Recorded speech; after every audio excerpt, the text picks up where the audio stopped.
Alright, this is Chat UTD, and following on from my response to the win against Athletic Bilbao, a slightly less positive video to say the least, looking at the state of the club in general and the way, particularly thinking about the way that the fans are being treated and the problem we've got with our ownership.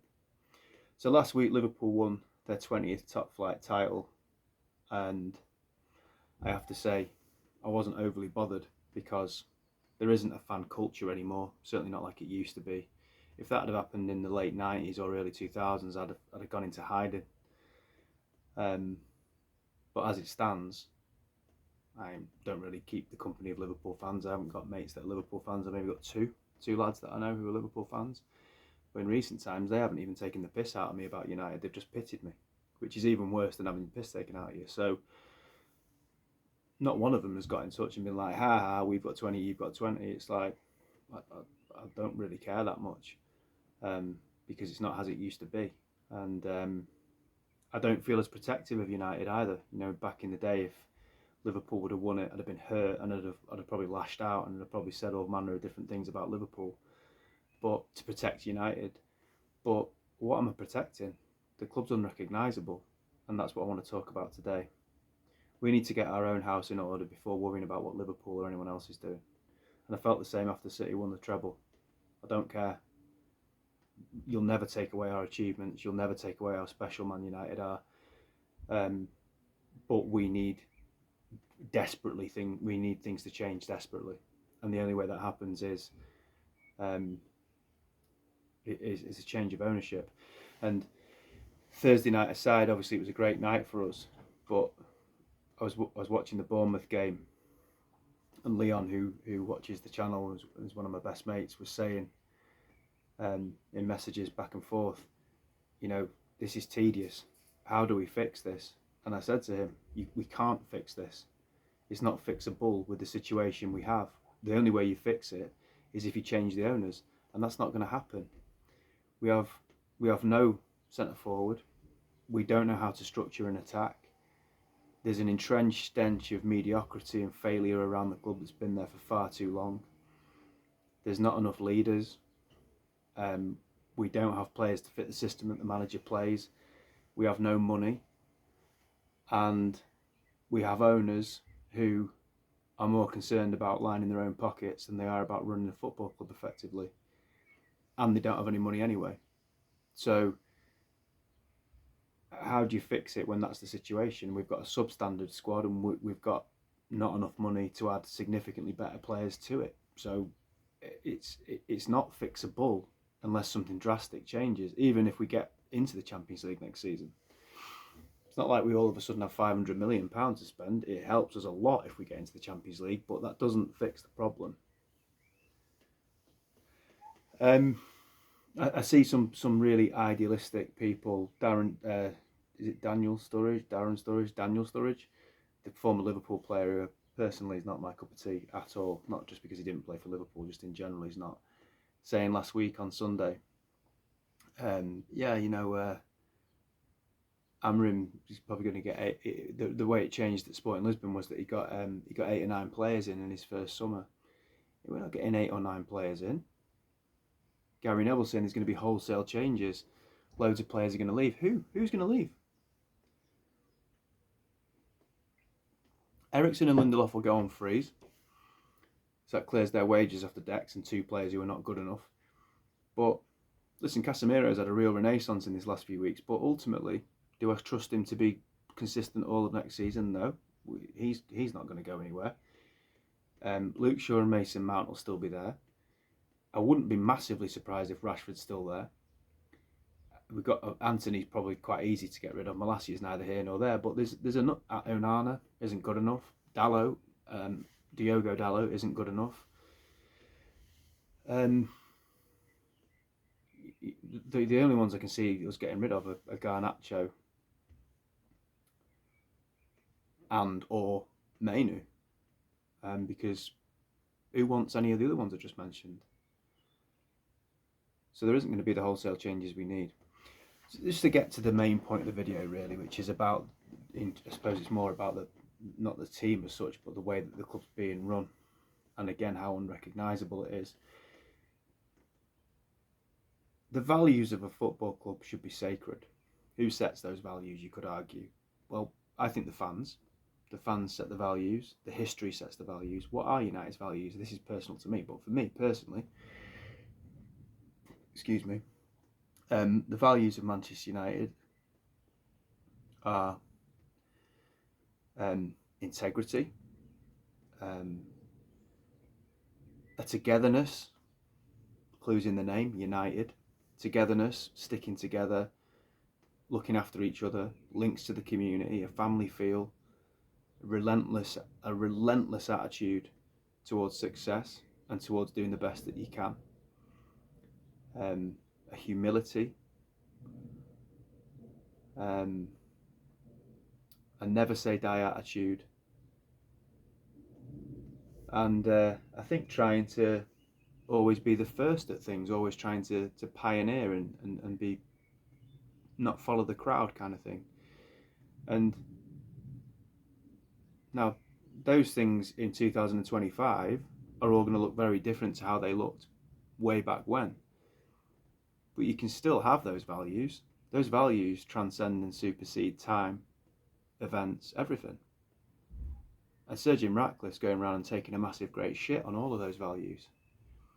Look at United's history all the way back to Newton Heath Railway Club, to when we nearly went bankrupt, to when our stadium was bombed in the war and we had to share with City at Main Road, to Sir Matt Busby pioneering a youth system and picking young players and winning league titles with young players, to being the first English team to play in Europe, to nearly being decimated by Munich, 8 players dying, the manager nearly dying, Jimmy Murphy keeping the club running when it nearly folded. 5 years later, winning the FA Cup. A couple of years after that, winning the league again. Winning the European Cup, the first English team to win the European Cup in 1968, 10 years after the team was decimated. Relegation in 74, bouncing straight back, winning the FA Cup in 77. You could go on and on and on, but all of those times when we were close to the edge, the values drag you through.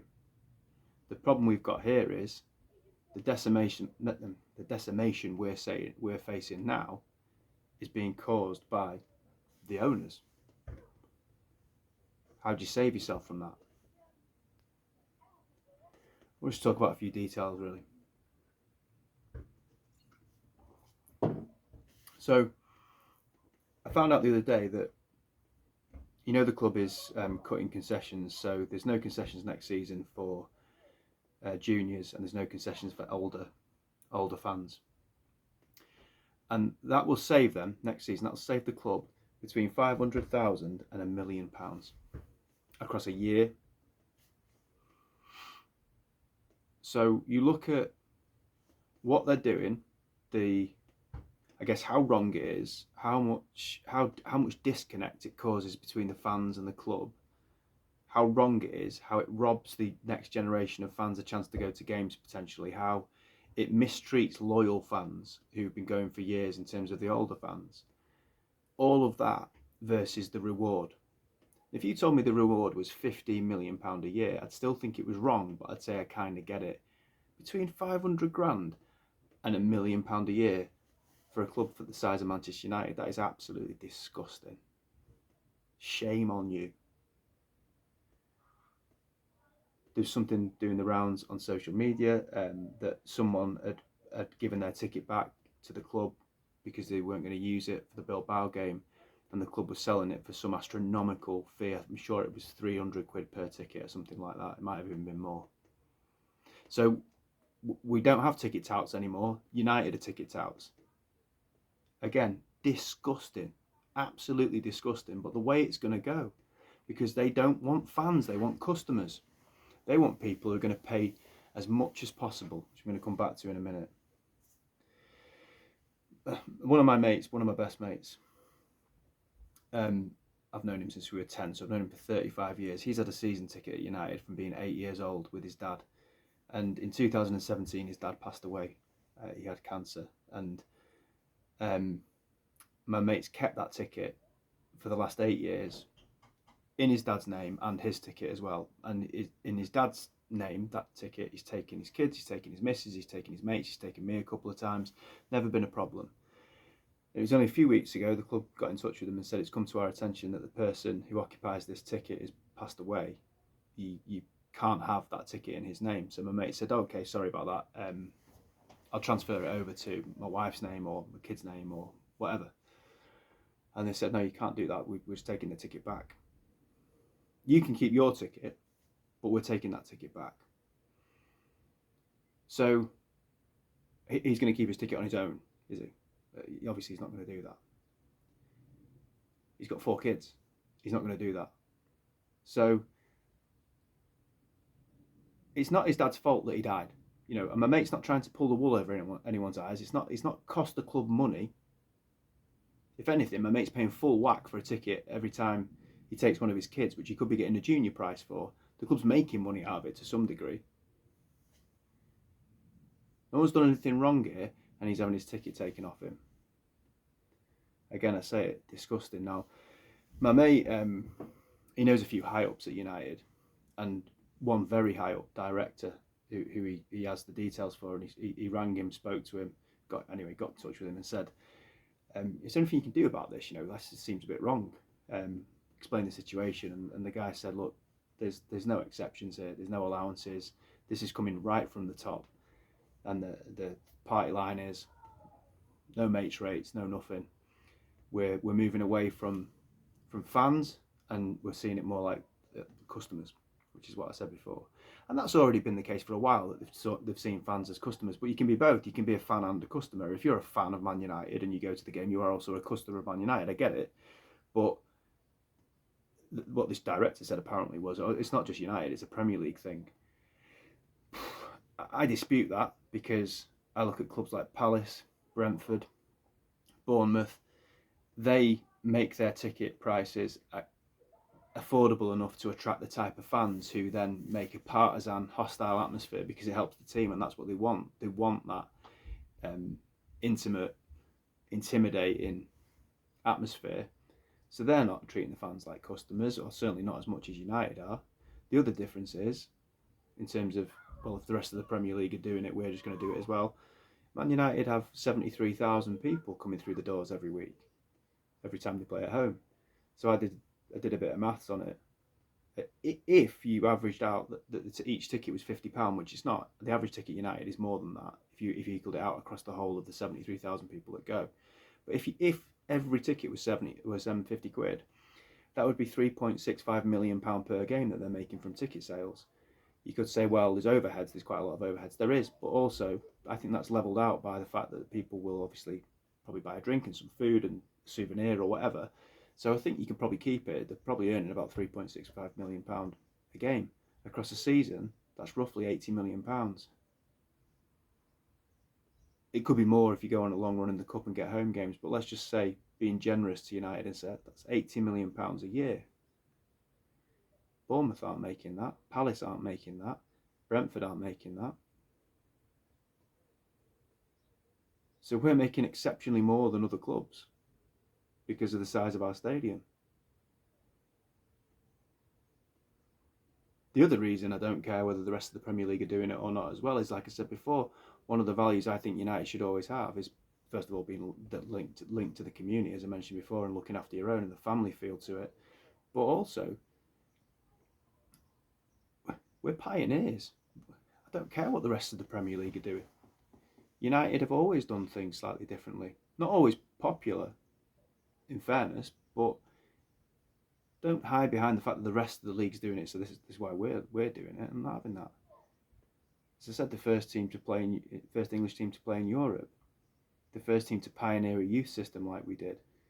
Smaller things like the fact I remember Ferguson being the first guy to pick kids in the League Cup. Even smaller, but the first manager to move away from 4-4-2 when Van Nistelrooy came in and he started playing Scholes in behind and playing 4-4-1-1. But there's bigger stuff as well that we've done first, because United stand for something, or we used to. But yeah, moving away, it's going to be customers instead, and I suppose if you owned a restaurant, who do you want coming through the door?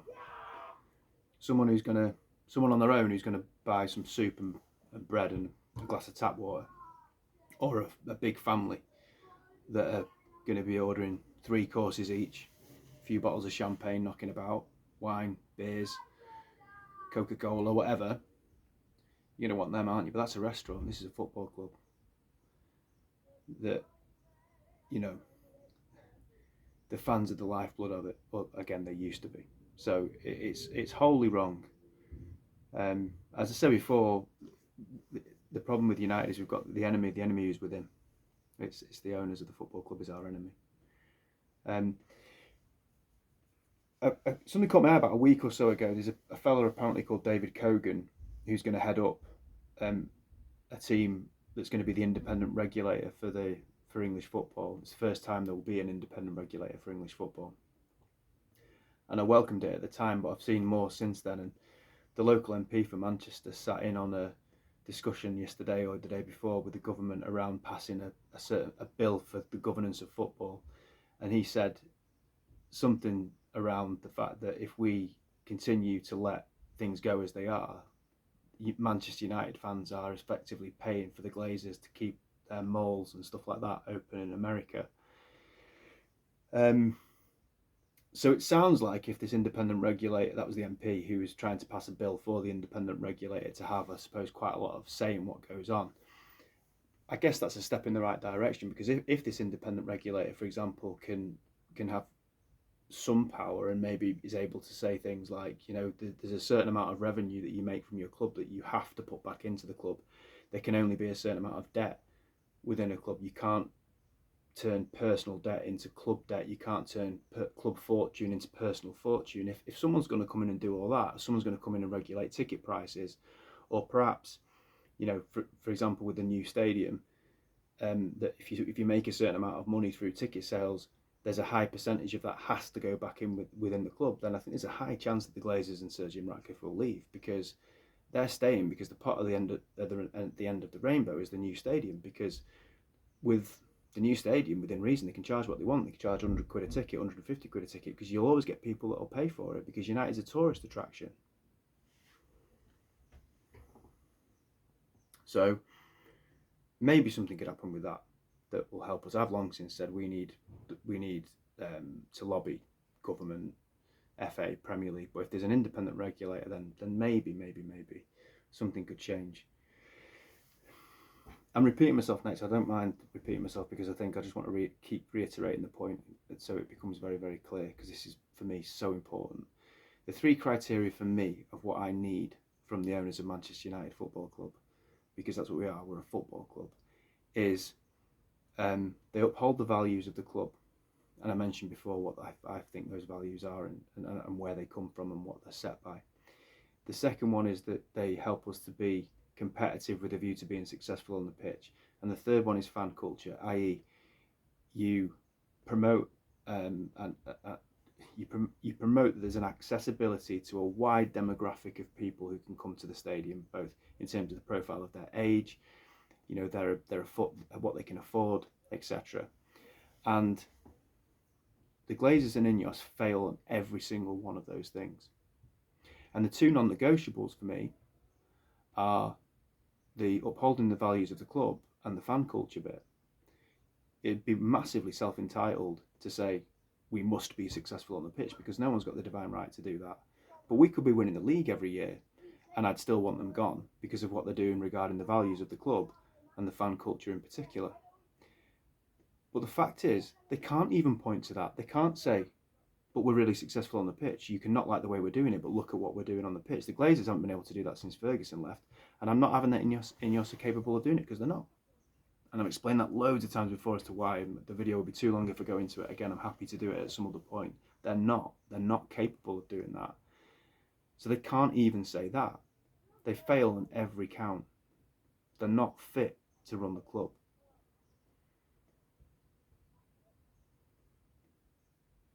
I've got this vision in my head of, in about, maybe not next season, but maybe about 3 or 4 years' time, Liverpool coming to Old Trafford towards the end of the season with the title wrapped up, and maybe they've won 22 and we're still stuck on 20, and they're singing songs, they're goading what they think are Man United fans, and what they're met with is a big section of the people in the stadium looking gormless because they haven't got a clue what the Liverpool fans are referencing, because they're not fans, they're customers.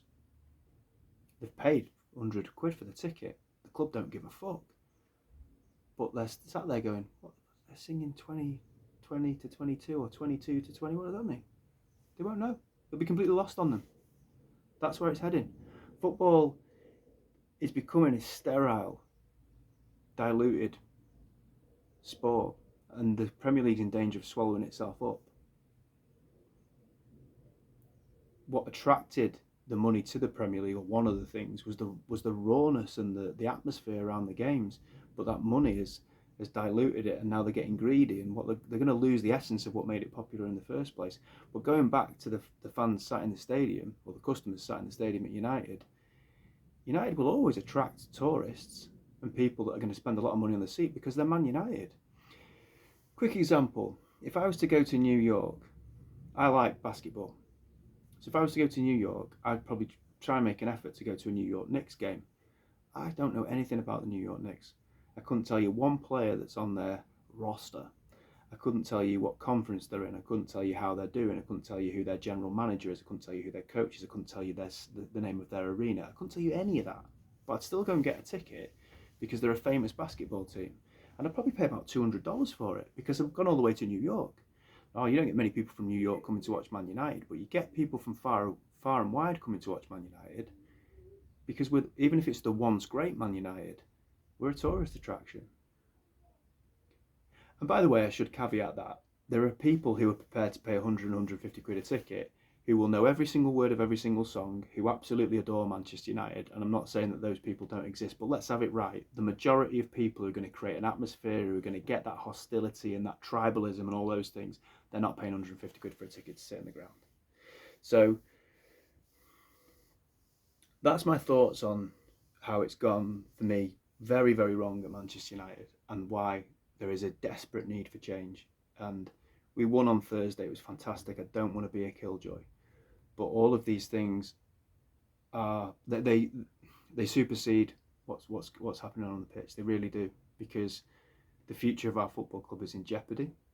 The enemy lies within, and it's a big problem that needs to be sorted out. And I don't think the 1958, as well intentioned and as fantastic as they are, they're not enough. So let's hope this independent regulator maybe can help, but we need to push it. Yeah. Glazers out. Cheers.